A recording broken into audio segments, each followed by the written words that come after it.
Pues todavía buenos días a todos. Vamos a dar inicio a esta sesión especial del Foro de Historia Urbana Mexicana. Nos honra la presencia de la doctora Alejandra Moreno Toscano, a quien queremos rendir un homenaje por su trayectoria y sus aportaciones a la disciplina.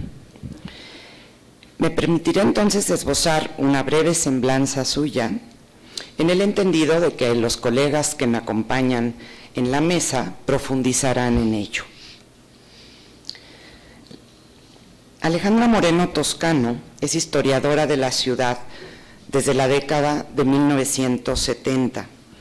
Egresada de la Facultad de Filosofía y Letras de la UNAM, obtuvo su doctorado en Historia en el Colegio de México. Ha sido profesora e investigadora en el Colegio de México, en la Facultad de Ciencias Políticas y Sociales de la UNAM, en el Instituto de Investigaciones José María Luis Mora, en el Seminario de Historia Urbana del Instituto Nacional de Antropología e Historia y en el Departamento de Historia de la Universidad Iberoamericana. Entre muchas otras cosas, fue la primera directora del Archivo General de la Nación. Estuvo al frente del Instituto SEDUE, la Secretaría de Desarrollo Urbano y Ecología. Encabezó la oficina de la Autoridad del Centro Histórico de la Ciudad de México, donde puso en práctica un nuevo modelo para la rehabilitación del centro histórico. Bienvenida, doctora. Es verdaderamente un honor que nos acompañe el día de hoy. Presento ahora a quienes participarán en este homenaje. La doctora Ana Paulina Matamoros Vences es doctora en urbanismo por la UNAM y miembro de la Red de Investigadoras en Historia Urbana. Recibió la medalla Alfonso Caso 2017 por estudios de maestría en análisis, teoría e historia. Y desde 2020 es profesora aquí en la Ibero en las áreas de teoría e historia y en urbanismo. Sus líneas de trabajo son la historia urbana, la historia de la arquitectura y la historia de la industria de la construcción e historia social. El doctor Sergio Miranda Pacheco es licenciado y maestro en historia por la UNAM y doctor en la misma disciplina por el Colegio de México. Desde 2012 es investigador del Instituto de Investigaciones Históricas de la UNAM y desde 1993 profesor en el Colegio de Historia de la Facultad de Filosofía y Letras de la UNAM. Fue coordinador general de la Asociación Iberoamericana de Historia Urbana y es miembro del Comité Editorial Internacional de la revista Urban History. Es autor de numerosos libros y artículos sobre historia de la Ciudad de México y actualmente enfoca sus proyectos de investigación y de docencia sobre la historia urbana y ambiental. Entonces, bueno, le cedo la palabra primero a la doctora Ana Paulina Matamoros y tenemos pues hasta la 1, ¿no?, para las diferentes participaciones que tienen previstas. Muchas gracias. Okay, muchas gracias, Gaby, muchas gracias a todos los que nos están acompañando aquí en presencial, en virtual. Antes de darle comienzo, sí, uno siempre tiene que extender sus agradecimientos, sobre todo a la Universidad Iberoamericana, que desde el inicio, con la compañía de Gaby y de Carlos, han sido los pilares que han permitido abrir este espacio, darle cabida, darle contención, y que sin este respaldo, bueno, las demás universidades vamos sumando, ¿no? Y el motivo también de estos agradecimientos es particularmente a mis colegas que forman parte de la red, porque también este proyecto inició hace ya 4 años y es un proyecto que fue empezar a hablar de otro sentido de formar de la academia, ¿no? Esta academia de red, de apoyar, de juntar a las personas y hacer foros de condensación de ideas, de decantación de ideas. Y parte de ir motivando, ir viendo cómo podíamos armar este foro, vinieron muchos recuerdos de cuando empezamos ahí en pandemia y pues reunirse era un poquito más fácil, manejar nuestros tiempos era más fácil.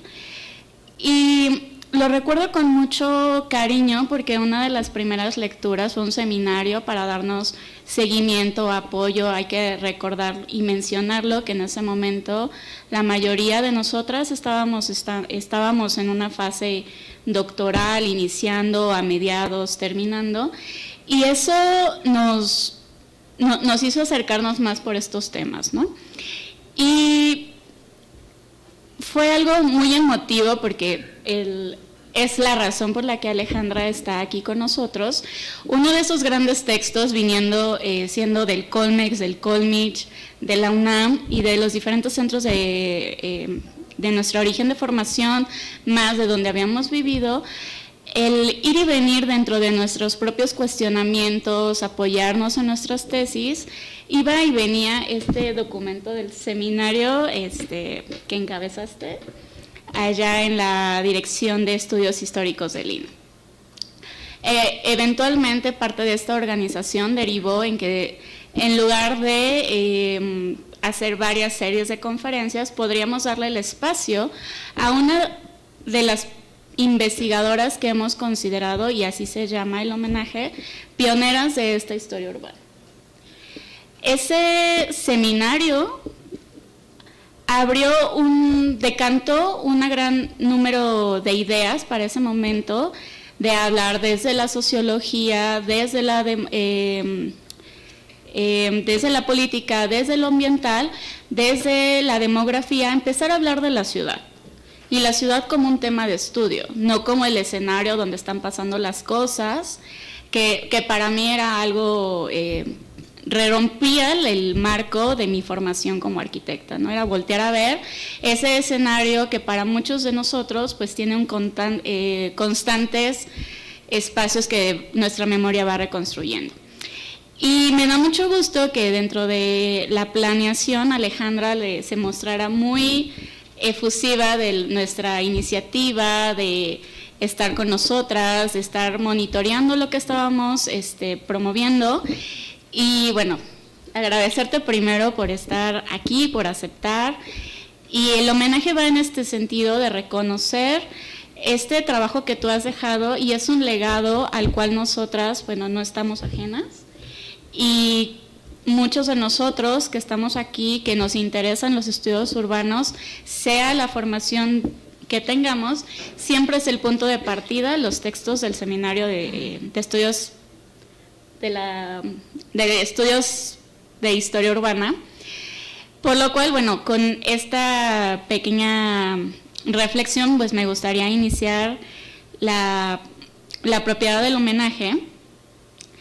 Y algo que también dentro de la conversación con Sergio esbozábamos, de empezar a hablar de qué significa entonces hacer estudios de la ciudad como el eje de nuestras indagaciones, de nuestros problemas historiográficos, pero también no de esta historia que está alejada, sino que dentro de la metodología y de los autores que están representados aquí, muchos de nosotros partimos de problemas actuales, hacemos este rastreo histórico y vemos cómo la ciudad es testigo, pero también protagonista de estos cambios.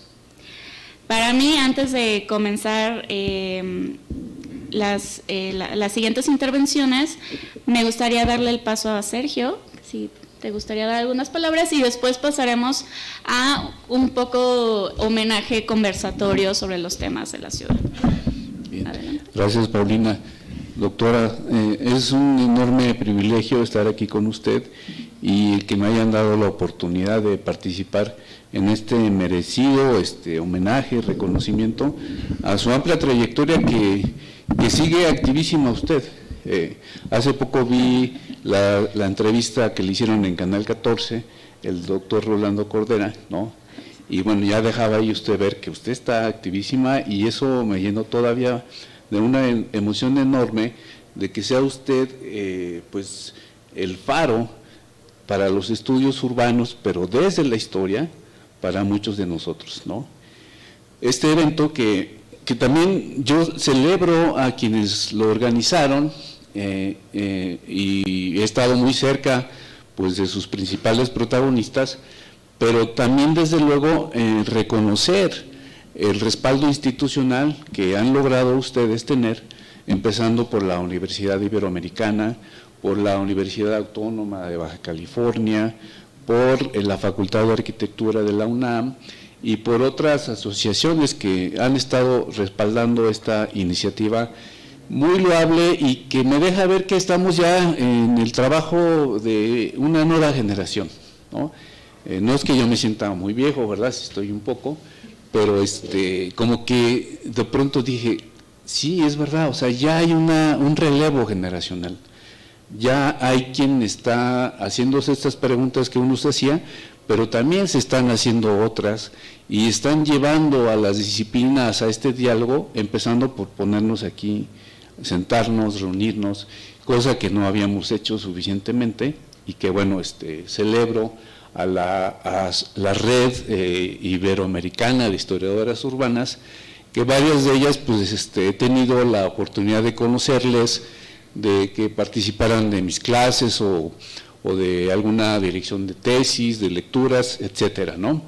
Y bueno, yo creo que hay algo que se desprende de la sola lectura de la semblanza curricular de la doctora Moreno Toscano. Yo la llamaría a la doctora Toscano como ejemplo de la historia urbana aplicada.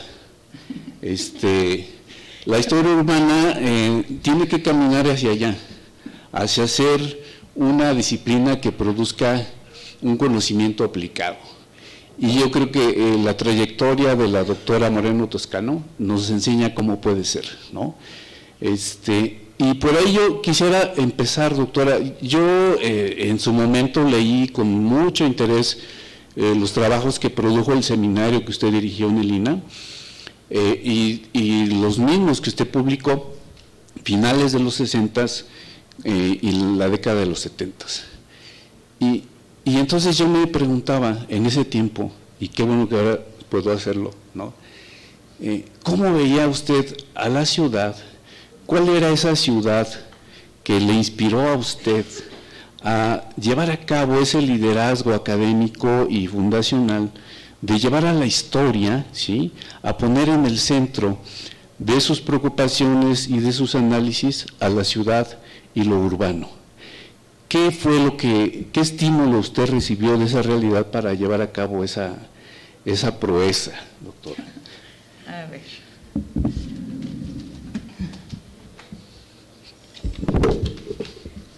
Bueno,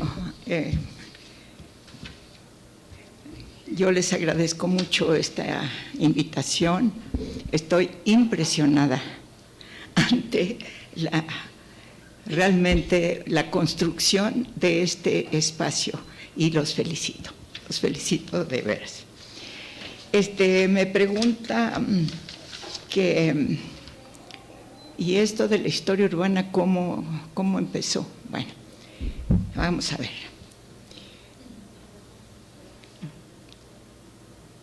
Hoy estamos en 2025, sí. A ver si se acuerdan que está cumpliendo 500 años, 5 siglos, de fundado el Ayuntamiento de la Ciudad de México, en el 2024. Muy bien, entonces quiere decir que esta red tiene mucho por delante, porque sí, el ayuntamiento, la manera de gobernarse en común, en colectivo, como son los ayuntamientos, adjuntamientos. El primero fue en la Ciudad de México. Lo pueden ver el acta de cabildo que está en el archivo de la Ciudad de México. Está establecido que el conjunto de ciudadanos o habitantes o propietarios que se reunieron para pedir que hubiera el cabildo entre otros, un personaje inolvidable para mí que se llama Hernán Cortés. Y después sucedió una inundación y se tuvieron que ir a Coyoacán a trabajar en el segundo ayuntamiento del Valle de México, en Coyoacán, donde despacharon los primeros colonizadores hasta que pasan más historias, pero en fin. Pues no es una historia sencilla comentarles que yo estaba en el Archivo General de la Nación. Yo tenía como obligación en 2 años, y lo recuerdo con ánimo porque la verdad que fue un trabajo durísimo, teníamos que reunir todos los papeles que había, los papeles históricos que había y formaban parte del archivo y que estaban divididos en el antiguo Palacio de Comunicaciones, aquí en la delegación Miguel Hidalgo, la Casa Amarilla le llamaban, una capilla, creo que todavía existe como auditorio, pero que estaba repleta de papeles, y la información que estaba en el Palacio Nacional, en los bajos de Palacio Nacional, en donde había estado la Secretaría de Despacho del gobierno de don Porfirio. Entonces sacamos esos materiales y la obligación que teníamos era clasificarlos, acomodarlos y trasladarlos a su nueva sede. Esa nueva sede se estaba entonces en construcción, terminaron a tiempo, pudimos hacer el traslado en la vieja penitenciaría de Lecumberri, donde ahora se encuentra el Archivo General de la Nación. Pero teníamos también un concepto que teníamos que cuidar, es decir, va a ser archivo público, va a ser archivo de la nación, no archivo del gobierno, archivo de la nación.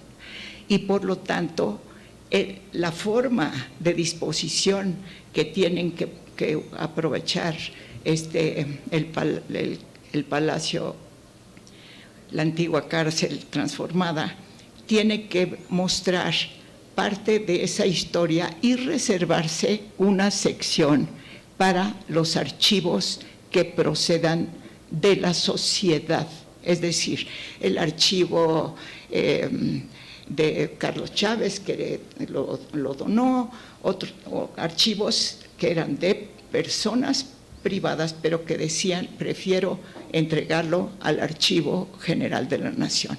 Es decir, los archivos tienen también una historia de un origen, eran de una ciudad, de un señor, de una coleccionista, de una secretaría, de un conjunto de secretarías, y tienen que ser clasificados con ese principio de dónde origina, del principio se llama archivísticamente el principio de procedencia, de dónde procedió esos papeles. Bueno, estábamos en esas, ahí teníamos muchísimo trabajo en el sentido de imaginar el traslado, porque se tenían que hacer cuando ya estuviera terminado el edificio, y rápidamente ya se iba a inaugurar, porque así es el gobierno.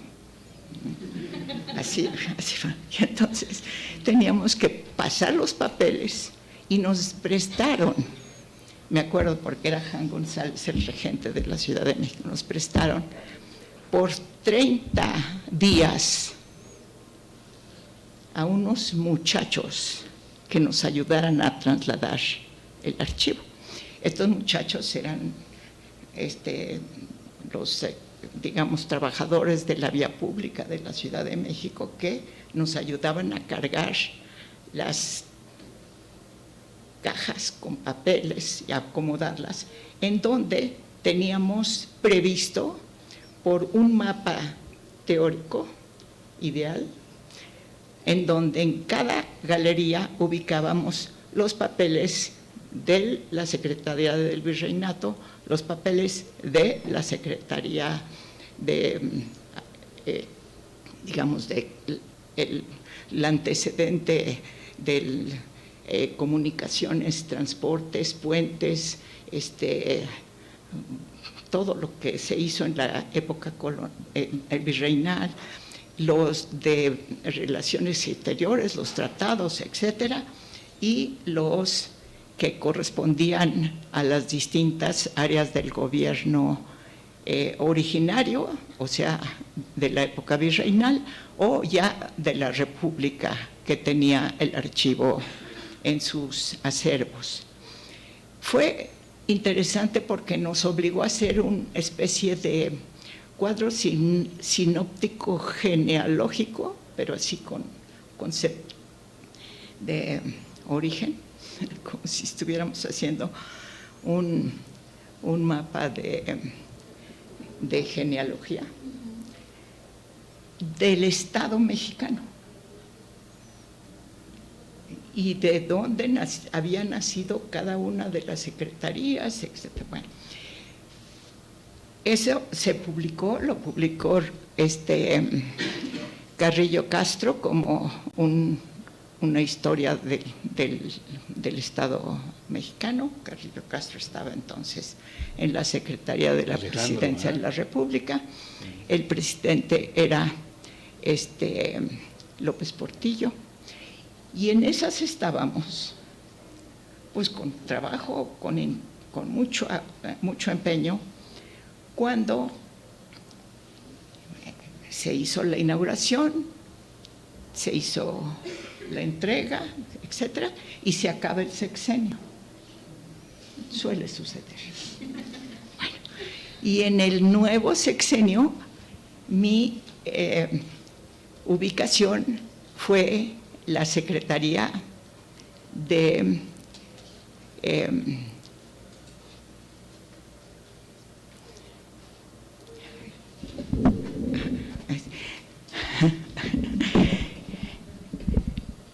la Secretaría de Programación y Presupuesto. Ya no existe, ya no existe, pero era la Secretaría de Programación y Presupuesto. A mí en lo personal me correspondía trabajar con los municipios, los ayuntamientos, porque tenían que hacerse los programas de presupuesto que la Federación después iba a financiar anticipadamente y saber de qué se trataba cada uno de los programas. Es un aprendizaje tremendo para mí porque no tenía yo la menor idea ni de la programación ni del presupuesto, pero todo se aprende. Y en esas estábamos cuando de pronto viene el terremoto de 1985. Y ahí sí, pues no teníamos mucho a dónde hacernos y nos dieron indicaciones. Al día siguiente me encontraba yo en la oficina del Departamento del Distrito Federal llamada de el Desarrollo Social. Y de ahí estuve durante bastante tiempo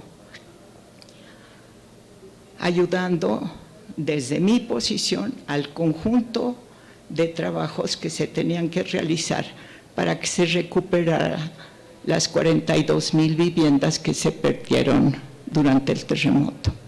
Y trabajamos muy duro, mucho aprendizaje, mucha caminata, como dicen. Cuando de pronto caminas y te encuentras las casas, las calles, las vecindades, la gente, etcétera, y dices, ¿y ¿y qué podemos realmente hacer cuando viene una catástrofe y destruye una ciudad? Pues como decíamos entonces, pues lo que se pueda, pero rápido. Vamos, y empezaron a hacer hasta que se creó el sistema de recuperación, el Fondo de Recuperación de Vivienda Urbana afectada por los sismos del 85, y también me dio la oportunidad de ver cómo trabajaban ahora al revés los ingenieros, los arquitectos que tenían que diseñar nuevas viviendas en metros suficientes, pero con todos los servicios sanitarios, y por lo tanto seguir las normas de los servicios sanitarios que nos permitieron en esa época pasar de servicios sanitarios de 10 litros de agua por tirada a servicios sanitarios de 3 litros. Y ahora, como ven ustedes, ha seguido reduciéndose esa cantidad por necesidad, por urgencia, por importancia. Pero entonces también tienes que tener conocimiento de la industria manufacturera de esos enseres, como tienes que tener el conocimiento de la industria de la construcción y de sus posibilidades en aquellos tiempos. Era otro mundo, no era otro mundo, no es comparable, es simplemente una referencia al ámbito de conjunto al que siempre tenemos que aspirar cuando hablamos de una ciudad, y de su recuperación y de su reconstrucción, porque un tema importantísimo, y mis amigos de Lina, a los que yo les debo la mitad de mis conocimientos, sí saben que no hay manera. Los materiales antiguos no se pueden mezclar impunemente con materiales modernos, a menos que se quiera observar una catástrofe posterior. Por eso ustedes ven que la Ciudad de México se reconstruyó en los palacios y en los espacios de valor histórico, lo más que se pudo, que se reconstruyó con la misma piedra, es más, del mismo volcán, el Xitle, el que sigue dando la piedra roja bonita, ¿cómo se llama? El tezontle, combinada con cantera de Chiluca, que es otro cerrito que está arriba en el Valle de México, y que daba la cantera grisecita, blanquecina de Chiluca. Y ustedes pueden ver, por ejemplo, una de mis paredes preferidas es la de San Ildefonso, pero la que ve por el callejón de San Ildefonso, como esa repetición de tejido, Chiluca, cantera, y las ventanas altas o los espacios de respiración que se usaban en la época colonial, le dan la misma imagen de un gran palacio europeo. Así son los palacios europeos, son enormes y muy repetitivos, ¿verdad? Bueno, cada una de las construcciones antiguas de valor histórico que tiene el centro histórico de la Ciudad de México, 1500 o por ahí, en su perímetro A, fueron analizadas, cuidadas, vigiladas, porque se tenían que reconstruir bien. Esa era la instrucción. Hagan las cosas bien. Lo que nos permitió conocer materiales de construcción, ideas de la ciudad. Y hace poquito estábamos escuchando cuando se hablaba de los panoramas. Oh, pues sí. Los panoramas en la Ciudad de México son las cúpulas. La Ciudad de México tiene una situación, es única, es especial, es nuestra ciudad, lo que quieran, pero antes tuvo una historia de muchos siglos. Ok, empezamos por ahí. No es una ciudad que se construye sobre algo que es tan nuevo, es una ciudad que se sobrepone a una ciudad que estaba construida mucho antes y por lo tanto tiene también obligaciones de conocer cómo se construía aquella ciudad anterior, porque estamos en el mismo lugar, estamos en el mismo suelo, estamos en 5 lagos, cuenca cerrada, con solo unos ríos, no hay manera más que salir por las puertas, digamos, de las aduanas viejas, la aduana del Pulque por Peralvillo, la aduana de La Viga, la aduana de Belén, la aduana de, en fin, las viejas aduanas. Bueno, ¿y para qué se hicieron las viejas aduanas? Pues a estudiar, jóvenes, porque tenemos que saber y entender cómo se articulaba la Ciudad de México. Pues sí, las aduanas que venían, o sea, que desembocaban en la plaza de Santo Domingo, de todos los lugares, la de San Lázaro, pues era por ahí por donde entraban todos los bienes importados de Europa, todos. Se almacenaban en el edificio que ahora conocemos como la Secretaría de Educación Pública, pero que era antes la aduana. Y después, los libros, que eran un tema específico, se mandaban enfrente a donde ahora está el Palacio de Medicina, porque ahí estaba la vieja Inquisición. Y entonces todavía pueden encontrar en una parte en Medicina, en ese edificio, la parte de las cárceles de la Perpetua, en donde estaban los presos en aquellos tiempos, y la biblioteca viene de esa antigüedad, de que los libros tenían que ser sellados y vistos y autorizados para su circulación. Bueno, en cambio, pues las que estaban más en el lado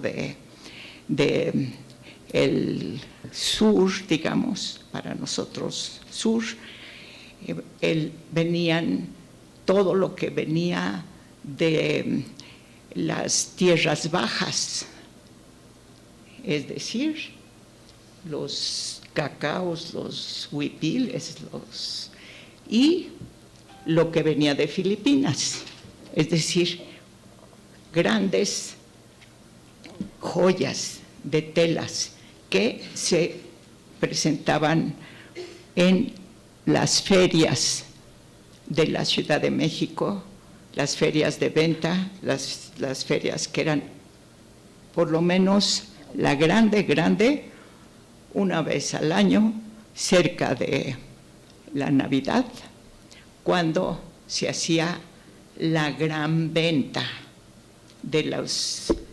en el centro, y todavía creo que sigue siendo tradición que cerca de la Navidad el centro se vuelve un centro de comercio, de todo se vende, todo se negocia, se malbarata, se presenta, etcétera, porque lo que se vende ese día representa para muchos la venta de un año o la venta de 6 meses por lo menos.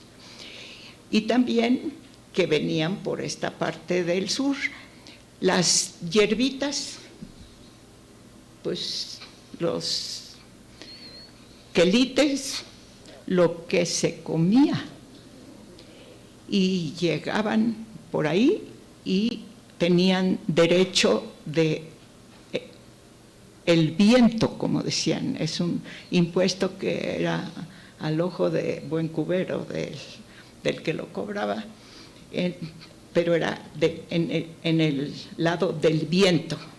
¿Por dónde entraba el viento? Pues por ahí entra. Existe ese impuesto del viento en prácticamente todas las ciudades españolas actuales. También hay un impuesto al viento, es decir, menudencias, lo que no puedes ni pesar, ni y que más o menos tú ponle precio, si 10 pesos, bueno, ok, paga por 10 pesos y ya vamos. Porque las formas antiguas de comerciar, pues también las tenemos que medio entender y conocer para entender cómo llegaba un momento en que la Ciudad de México volvía a ser el centro de comercio de todo lo que circulaba por esta zona de la República. Pues sí, siempre fue cabeza del país. Bueno, a mí me daba mucha risa que le decían a la Ciudad de México puerto de altura. Pues sí, es muy divertido que sea puerto de altura, pero te imaginas, a la altura 4,000 metros. Eso quiere decir que tenía los mismos privilegios que Sevilla. Entonces, éramos una de las ciudades más importantes del mundo en ese tiempo. Esto ya no se los alargo, todo lo íbamos aprendiendo, pero ¿cómo? Accidentalmente, porque necesitábamos resolver algún tema o encontrarnos con algún grupo social o hablar sobre ese tema con otro grupo social y no podíamos decir no sé nada sobre el comercio. ¿Qué es eso? ¿Cómo no vas a saber nada del comercio? Si estás aquí ayudándonos a reconstruir esto, pues tienes que saber cómo cómo comerciamos nosotros, si no, no nos vas a entender. Y entonces, ¿cómo nos vas a ayudar si no sabes quiénes somos? Con toda razón, ¿eh? Y entonces eso ayudó mucho a que entendiéramos el sentido de Ciudad de México, su enorme importancia, y que seamos unos fanáticos caminadores de la ciudad, porque siempre encuentras algo diferente, algo nuevo. No te habías fijado en una hornacina o no habías entendido lo que quería decir esa hornacina, y apuntas y apuntas y apuntas y apuntas. No sé yo cuántos apuntes tengo sobre Ciudad de México, pero tengo bastantes. Pero el tema de que las ciudades son únicas, no, son únicas pero nunca permanentes, siempre cambian, siempre se están modificando, se derrumban, se reconstruyen, hay reglas para reconstruirlas, hay reglas para rehacerlas. Les vas a cambiar el uso, sí, cambiamos el uso de muchos de los edificios, sí, pero siempre respetando las características del edificio y que el uso se acomodara al edificio más que el edificio se acomodara al uso, que también es un criterio urbanístico, o digo, de arquitectos de vez en cuando. Entonces tiramos esto y hacemos otra cosa. No, aquí como no nos dejaban tocar nada, entonces teníamos que organizarlo de tal forma para que funcionara, tuviera resultados y además siempre, como les digo, contrarreloj, porque también si no terminábamos a tiempo esas viviendas, también pues la población nos hubiera reclamado.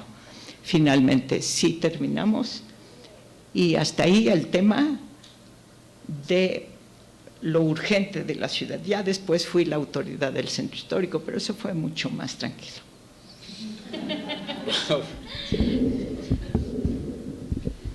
Algo que a mí me gustaría rescatar de esto es un señalamiento que tú hacías muy particular sobre esta parte de lo social, de la vida de la ciudad versus el espacio físico, ¿no?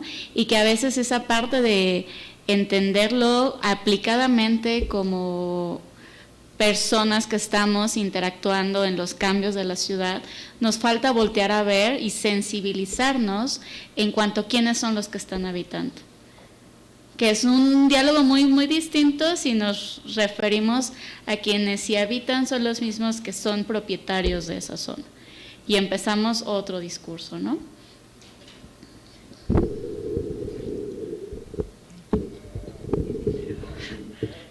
De ese tipo de problemas,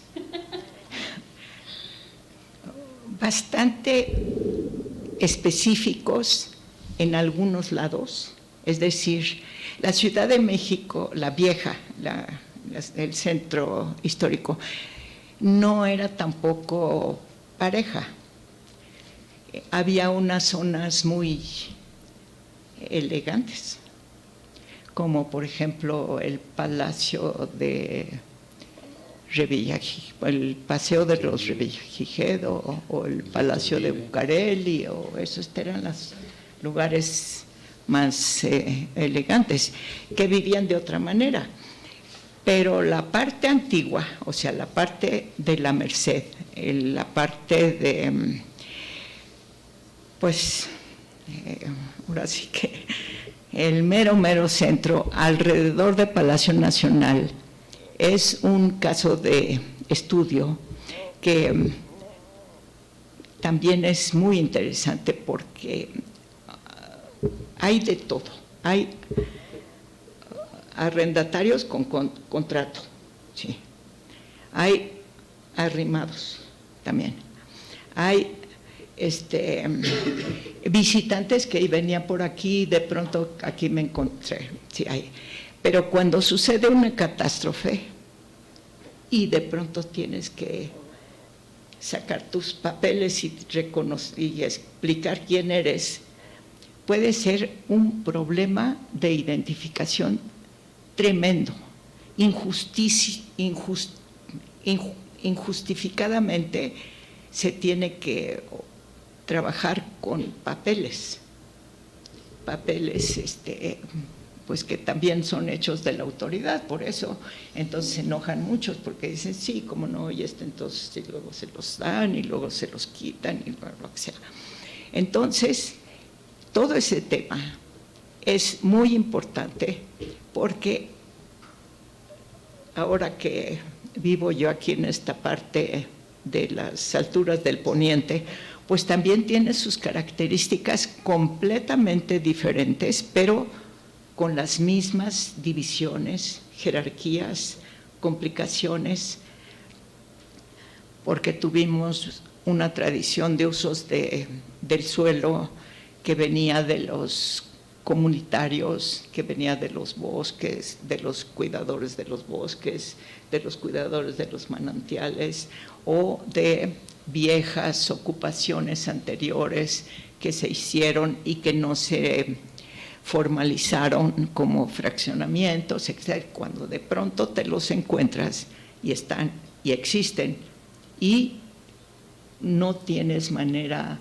digamos, de que te ajusten en los mapas antiguos, pues entonces tienes que pensar bastante para que el gobierno pueda reconocer esa situación y cada una de esas personas tener una identificación sólida, firme y permanente.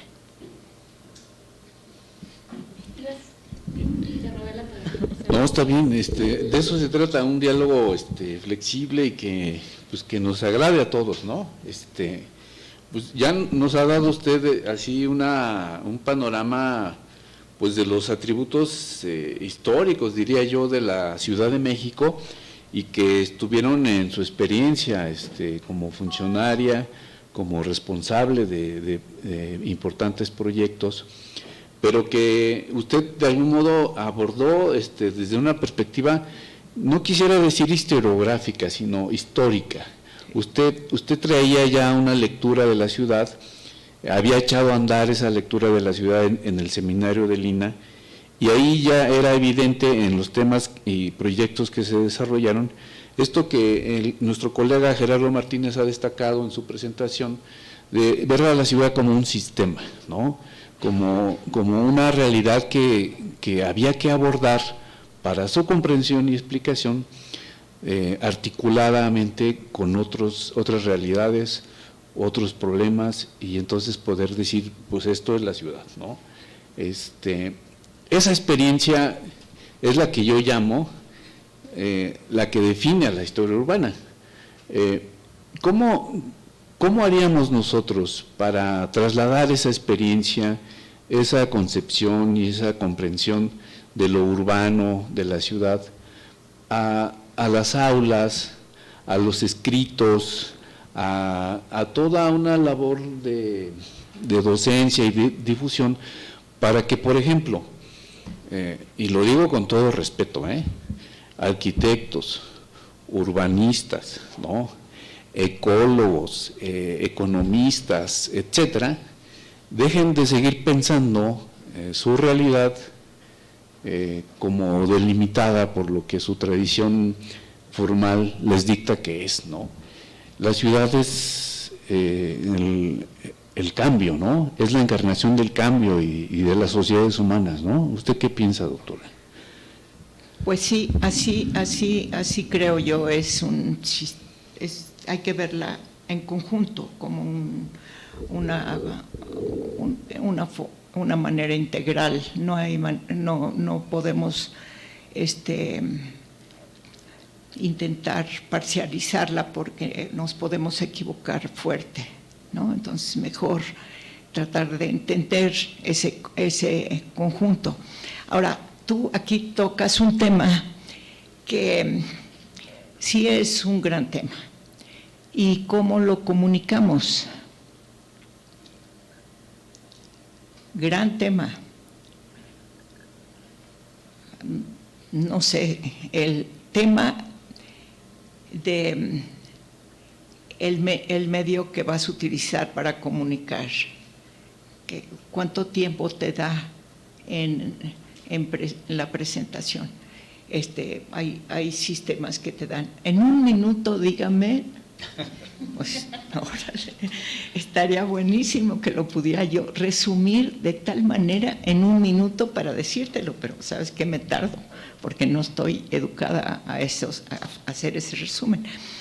Pero no estaría mal, ahorita escuchándote, que también nos educáramos a hacer estas brevísimas presentaciones, brevísimas cápsulas, brevísimas comunicaciones sobre qué es la ciudad desde el punto de vista de esto, etcétera, en un minuto, dilo. Sí se puede, sí se puede.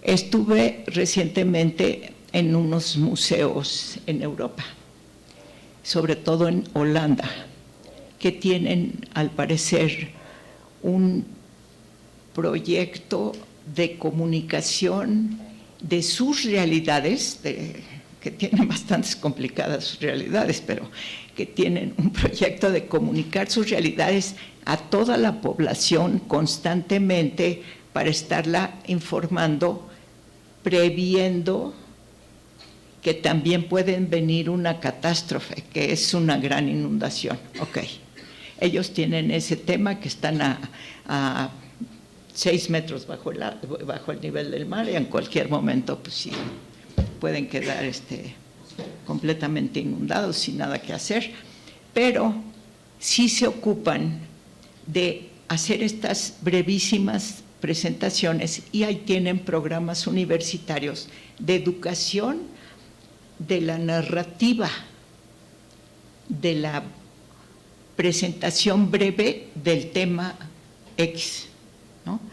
Y eso quizás no estaría mal que se ensayara, cómo tenemos que hacer síntesis, y bueno, ahora dímelo en un minuto, ahora lo mismo que te dije, dímelo en un minuto, y entonces presentarlo, porque tenemos que entender que las formas que se utilizan para comunicar hoy son muy distintas de las que estaban en mi generación. Escribíamos libros, no nos importaba, muchos tomos, no muchos, no.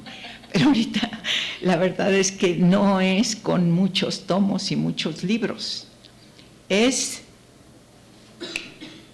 con el tema sintético, como me vas a explicar qué es lo que está pasando ahorita, en un minuto.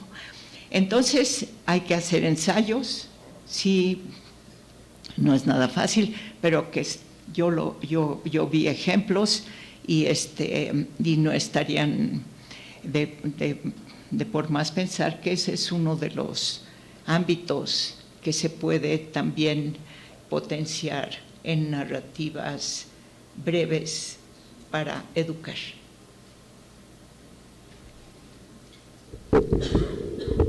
Quizá esa es una parte importante a resaltar de el desconocimiento de muchas partes de nuestra ciudad también por parte de empezar a romper estas diferencias entre la producción académica y hacia dónde se está difundiendo. Porque un ejemplo claro que podemos ir aterrizando es cómo empezar a hacer que estos temas que se van a debatir aquí salgan, se difundan, se vean nuevas perspectivas que quizá empiezan a motivar cambios significativos al conocimiento a atribuir más elementos para amortiguar el desconocimiento que a veces solemos tener de nuestras propias ciudades. Los que estamos aquí, que nos dedicamos a docencia, a veces sabemos el reto que es incitar a los alumnos a que salgan y conozcan, retomen las prácticas de salir a caminar. Para muchos de ustedes que están aquí, seguramente se enfrentaron a distintas experiencias y la riqueza también de la experiencia en sí misma, pero de llegar a este punto de la ciudad, que para algunos, o sea, es, ya veo sus expresiones y hay una voluntad, ¿no? Por eso estamos aquí todos. Pero dentro de eso, sí atribuir más elementos a evitar un desconocimiento de las ciudades. Sobre todo en un marco donde nuestras ciudades mexicanas, constantemente estamos viendo que sale la ciudadanía, que hay cuestionamientos, que hay problemas, que a veces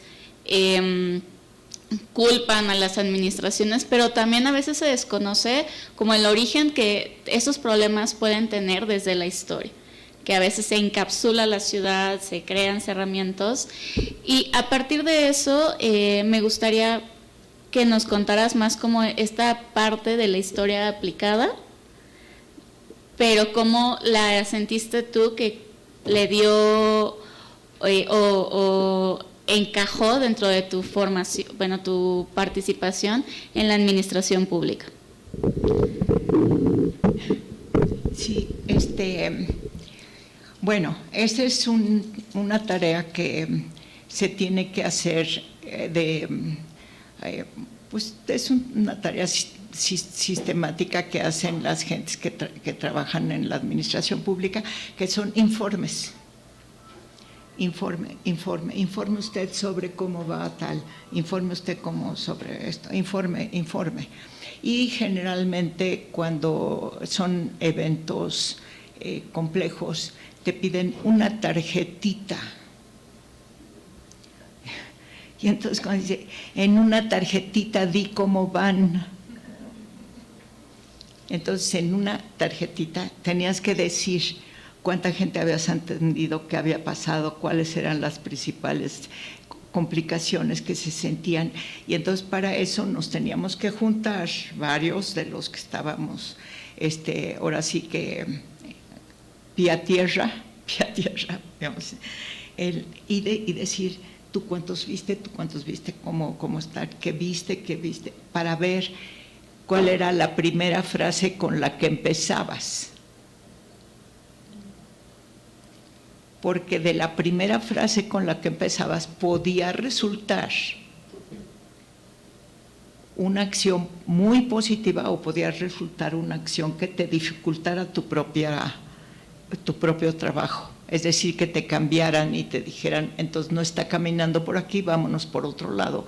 Y tú lo que querías era también tener tiempo de continuidad del propio trabajo, porque nada se puede hacer rápido, pero sí se necesita tiempo para que las cosas se consoliden y vayan saliendo. Entonces, estos pequeños informes sí fueron dando una serie de notas que si tú los sumas, sí pueden ser una historia de lo que se hizo en el momento de la reconstrucción. No tuvimos la curiosidad de guardarlas, o sea que ese archivo sí, no habrá. Pero el asunto de cómo se puede mantener esa disciplina de hacer las cosas y luego también informar, hacer como, hagamos esto, corte, informe, hagamos esto, informe, para que la línea general no se pierda, sí es muy importante y también debe de ser considerado como parte de la acción práctica cuando se trabaja en una ciudad o en una investigación urbana de recuperación o de preparación de la recuperación de una zona o de un sector específico o de un conjunto de sectores comparables, como lo hayan pensado en la investigación. Sí es buena idea hacer cortes de qué hicieron, acción, cada, pues no sé, de semanales si se pudiera o mensuales para que tuvieran después su propia historia de acciones realizadas que te da mucha satisfacción, pero además es muy útil para los demás también. Si uno piensa en la ciudad y el fenómeno urbano planetario que abarca hoy pues poco más de 2/3 del planeta, ¿no? Las poblaciones de asentamientos urbanos. Si uno piensa a ese fenómeno civilizatorio, a esa realidad material, habitacional, que son las ciudades también, como sistemas o como ecosistemas, entonces eso nos impone ampliar la escala de la mirada, la escala del análisis, ¿no? ¿Cuál fue la experiencia que usted, desde esa perspectiva, tuvo frente a sí cuando se trató, por ejemplo, de la reconstrucción de la ciudad después del sismo del 85, ¿no?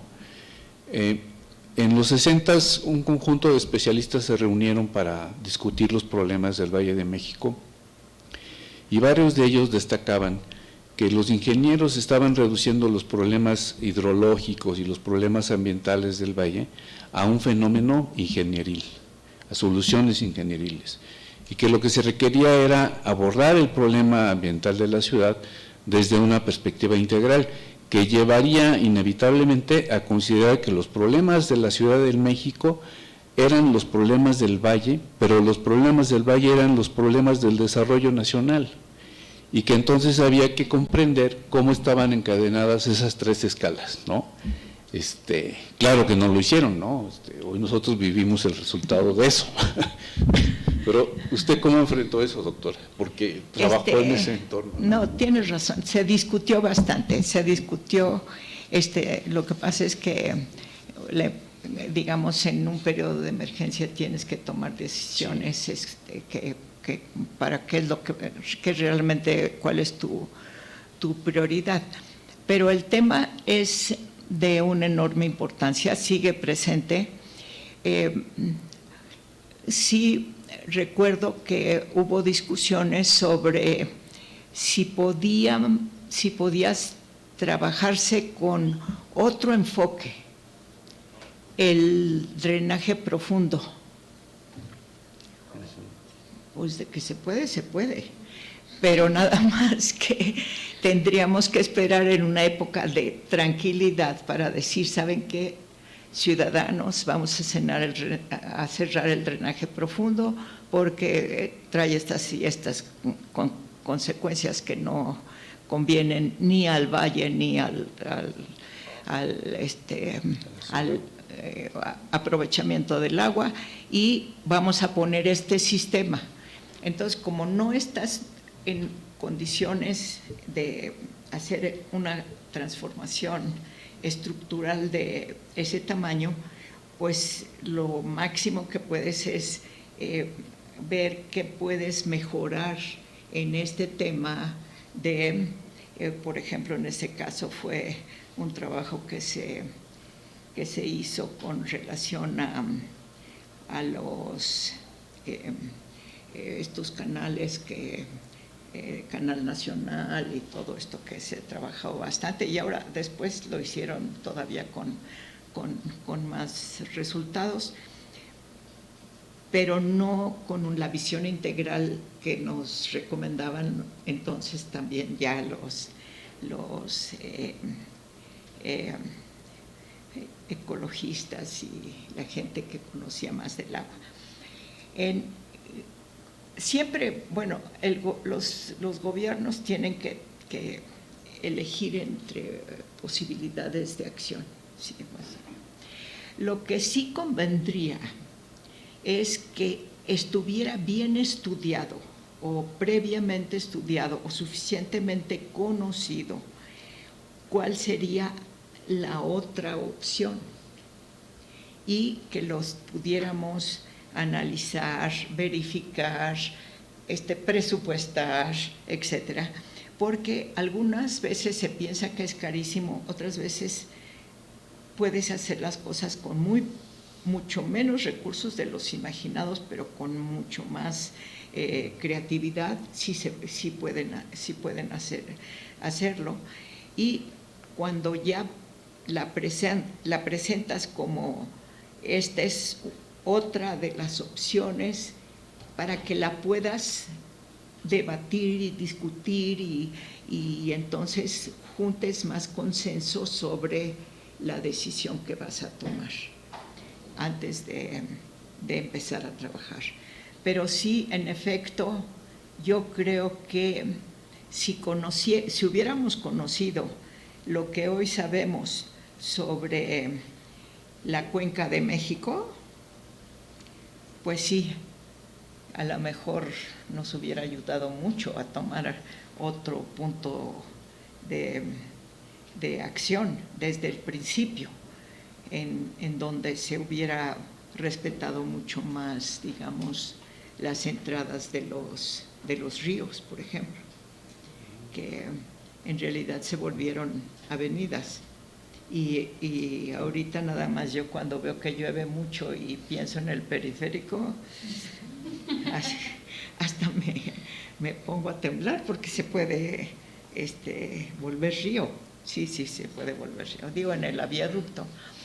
Entonces, sí hay muchísimos elementos en donde tanto el conocimiento actual puede servir a la acción, tanto de entender el pasado como de verlo como una posibilidad de futuro para mejor gobernarte, porque finalmente lo lo que se trata es que en una ciudad la gente viva mejor, entienda más en dónde vive, el lugar donde está, cuáles son sus características, para que también la respete, la quiera, la admire, y es de admirar Ciudad de México, porque la verdad es que está ahí, sigue, y en perspectiva de 500 años, no está mal, ¿eh? Ahí está. Existe porque resiste. ¿Cómo vamos a tiempo? No sé. Ok. Sí, bueno, para ir cerrando, realmente me gustaría invitarlos a todos los que están aquí presentes. Yo sé que partimos mucho de aquel libro, sin embargo, la trayectoria de Alejandra también involucran varios otros textos que afortunadamente en esta búsqueda de material para conocerte, podemos encontrarlos textos sobre análisis histórico, sobre el paisaje rural y las ciudades, sobre los cambios de patrones. Además de todo esto, creo que en tu figura como persona preocupada por la ciudad, podemos entender que la historia puede ir más allá de esta cuestión de solo estar escribiendo, investigando, para todos aquellos que amamos ir a archivos, estar ahí profundizando, pero también estar buscando constantemente esta vinculación con quienes la habitan, ¿no? La experiencia y lo enriquecedor que suele ser escuchar cómo las otras personas entienden los espacios, habitan los espacios. Y con ello ya yendo un poquito hacia el material de cierre, lo que espero que haya sido para ustedes esta conversación que nos compartió Alejandra de su formación, de su preocupación, pues también sea una forma de continuar motivando este diálogo para que se continúen las investigaciones.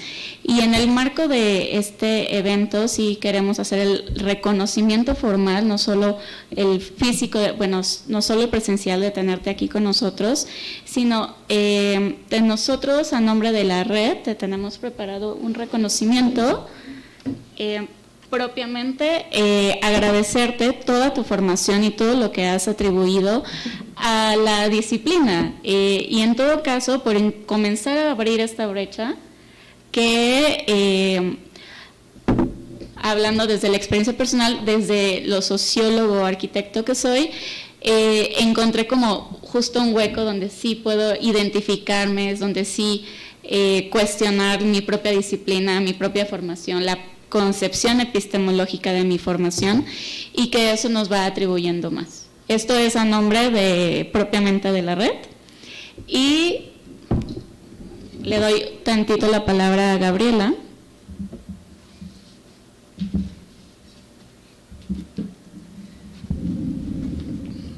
Doctora, pues por parte del Departamento de Arquitectura, Urbanismo e Ingeniería Civil le queremos obsequiar algunos ejemplares de libros que hemos publicado en torno a temas urbanos, ¿no? Entonces, bueno, y hay uno que no es tanto de temas urbanos, pero que nos pareció importante agregar. Tenemos el de Introducción a la Arquitectura del siglo XIX en México, de Israel Katzman. El libro titulado El Parque Urbano entre Naturaleza y Democracia, de la doctora Carolina Aguilar, aquí presente. Y el libro Estudios de la Forma Urbana, Análisis Contemporáneo en México, que tuve el privilegio de coordinar y que reúne artículos pues de varios autores que formamos parte de la red de estudios sobre la forma urbana. Entonces, pues es un gran gusto poderle obsequiar estos libros que pues complementan el diploma que los miembros de la red le han preparado. Muchas felicidades.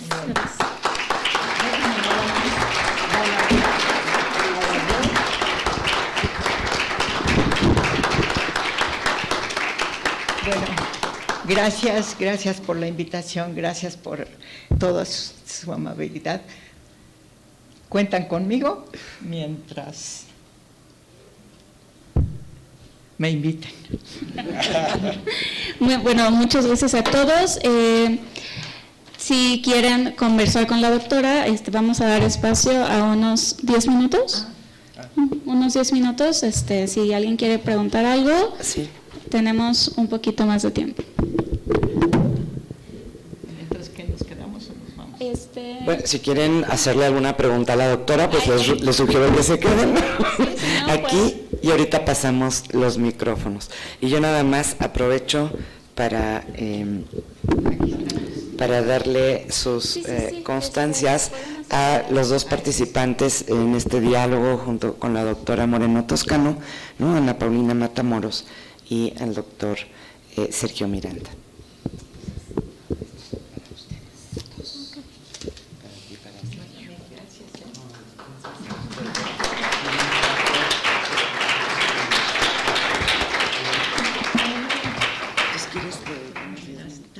Muchas gracias y felicidades, doctora Moreno Toscano. Creo que hemos aprendido mucho de usted desde muchísimas aristas y justo es interesante ver cuando lo académico toca con lo real y hay que tomar decisiones públicas desde el gobierno y, como usted dice, la dificultad de gobernar en torno a estas decisiones urbanas no es tan sencillo. Y a mí me gustaría preguntarle si puede contarnos sobre su experiencia en la autoridad del centro histórico. ¿Cómo fue concebir esta como ciudad dentro de la ciudad, o cómo fueron las fuerzas de gobierno que, tal vez un poco de su experiencia desde esa trinchera de la autoridad del centro histórico, brevemente algo que nos pueda compartir? Muchas gracias. No es cierto.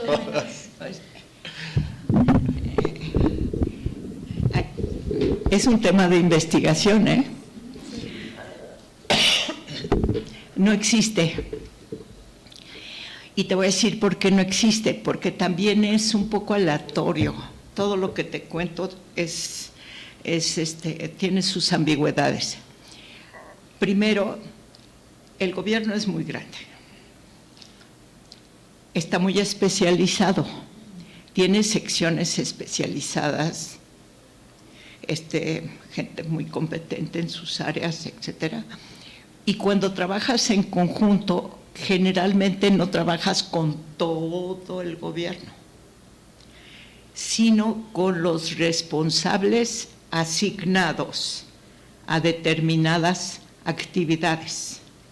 Entonces, en este caso, yo tuve la suerte de trabajar con un equipo de, pues sí, eran políticos muy conocidos, pero también ingenieros, arquitectos, urbanistas, gente muy conocedora de la historia de la ciudad, porque estábamos en esta zona del centro histórico, pero no siempre son ellos los que pueden intervenir en un centro. También podríamos imaginar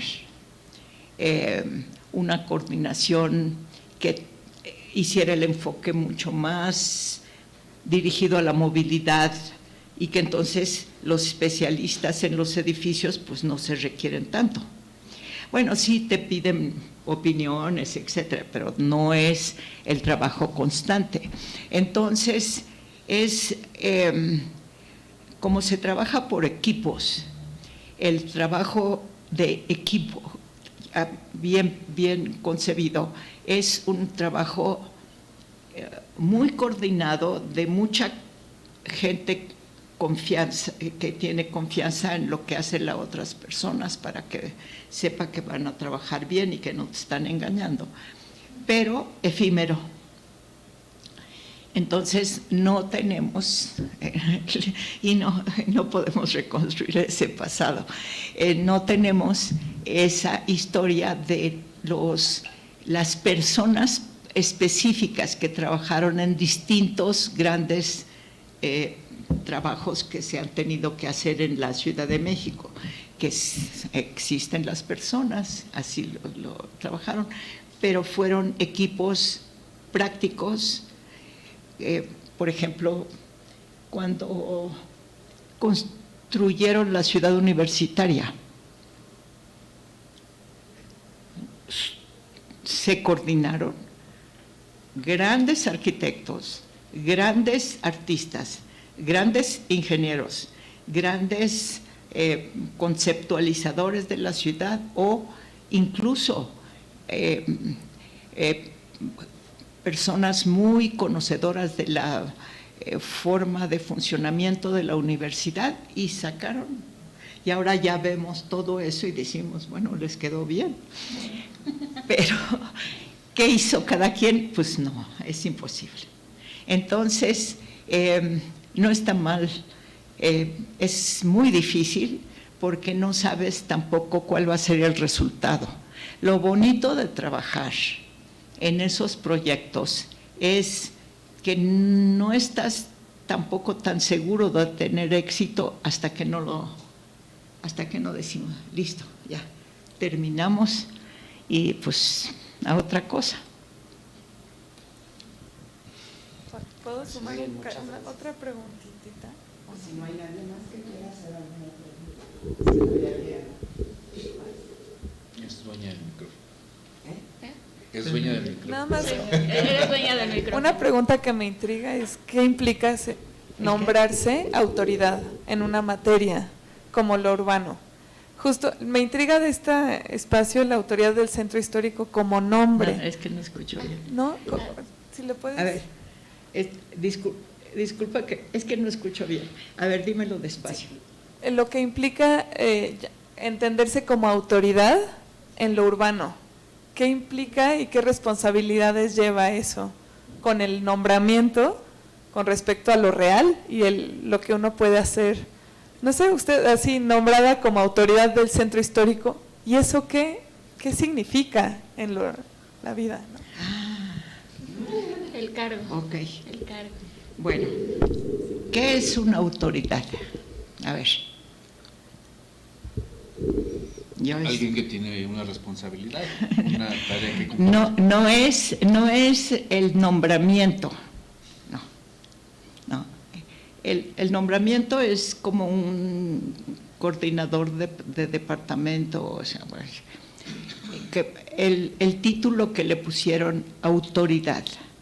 ¿Cuál era su concepto? Ok. Entonces, un poco barroco como lo mexicano, pero con su saborcito. Entonces, es una ciudad muy compleja, con servicios públicos de calle, pues tiene que haber gente que barra, que limpie, que los chicos de la basura, tiene que haber los policías, y la policía tiene distintos conjuntos de trabajo. Entonces unos son de urgencias, otros son de escolares, en fin, están organizados para realizar su trabajo de distintas maneras. Y tiene también una separación, más no distinción, sino una separación de sus actividades con los funcionarios de las delegaciones políticas, que también tienen que hacer su tarea y también tienen sus obligaciones y también tienen sus responsabilidades. Y entre esos funcionarios pues están prácticamente los de cultura, los funcionarios correspondientes a urbano y permisos de uso de la calle, y también los chicos que autorizan fiestas. El tema de las fiestas.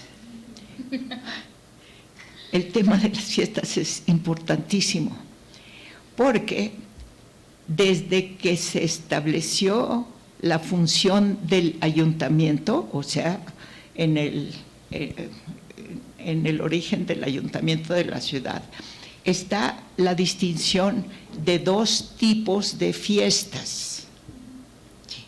Está ahí en el decretito que hicieron para que el gobierno del ayuntamiento tiene que organizar fiestas que son las fiestas solemnes y las fiestas accidentales, bueno, efímeras, no accidentales.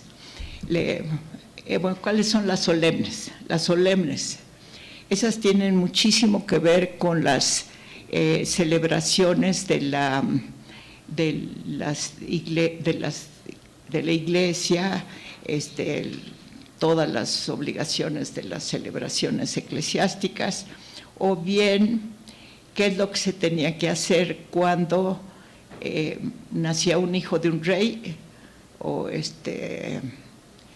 se moría un rey, pues entonces estaba absolutamente tipificado qué tenías que hacer en cada una de esas fiestas. Entonces poner un túmulo, poner esto, pues, estaba muy bien tipificado.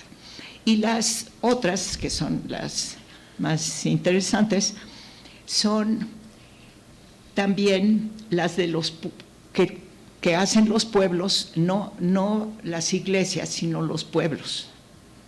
No digamos, el conjunto eclesiástico, sino los pobladores. Bueno, entonces la Ciudad de México tiene muchos barrios de pobladores antiguos, y hay muchísima gente. Yo aprendí entonces incluso que se apellidan todavía con apellidos mexicanos, que son gentes de las familias antiguas de los barrios de tal, y tienen sus nombres sus apellidos en náhuatl. Ok, bueno, son importantes esas fiestas, muy importantes. Bueno, que tienen un calendario más bien solar. Entonces, el equinoccio y el solsticio, por ejemplo, el equinoccio y el solsticio siempre encontrarás fiestas, siempre. Parece que Tenochtitlan sí se fundó en un solsticio de invierno. Ok, muy bien. Entonces, esas son fiestas de barrio popular. Muchas veces nosotros no nos damos cuenta de la importancia de esas fiestas. En la época colonial no eran tan bien vistas, que digamos, y las tomaban hasta como fiestas peligrosas, y entonces van a bailar jaranas, y entonces está muy mal, y se emborrachan, y entonces no los dejaban hacer las fiestas. Y siempre ha habido una relación tensa entre la diversión y el gobierno. Que yo sepa, porque leo el periódico todos los días, sigue habiéndola. Entonces, cuando se hace un conjunto, ¿tiene permiso? Sí tiene permiso. ¿Cuántos son? Muchos, pocos, caben, no caben, cuántos son, etcétera. Todas esas preguntas que se hacen todavía en relación a las aglomeraciones tienen mucho de origen en esta tradición, en donde el ayuntamiento autorizaba que sucedieran las festividades. Pero el tema es, hay especialistas que han hecho muy buenos estudios sobre la ciudad como teatro, muy bonitos, muy interesantes. Esta utilización de la ciudad como foro de diversión, muy bien. Hay también estudios muy interesantes sobre por qué es tan importante que se comunique este calendario cívico a la población, para que la población entienda también la característica de la ciudad. Y luego el otro concepto que me parece importante, y que ese sí es de arquitectura, es que como es una ciudad ortogonal desde que fue imaginada, las cúpulas brillan a distintas horas. Y todavía se puede ver, pues, ¿qué horas son? Pues fíjate, a ver cómo está Santa Teresa la Antigua, pues ya pasó mediodía. Porque esa tradición arquitectónica clásica, de que también la cúpula tuviera una función de acercamiento o de intermediación posiblemente entre la bóveda celeste y los fieles, funcionó aquí como el barroco mexicano, hizo un estilo propio. Y entonces tú tienes en todas las cúpulas distintas horas en las que les da el sol. Muy bien. ¿Ya? Bueno, les agradecemos. Vamos a tomar unos 2 minutos y posteriormente nos unimos a la presentación del libro sobre las transformaciones de Oaxaca. ¿Okay? Así es, pues démosle un fuerte aplauso a la doctora Moreno Toscano.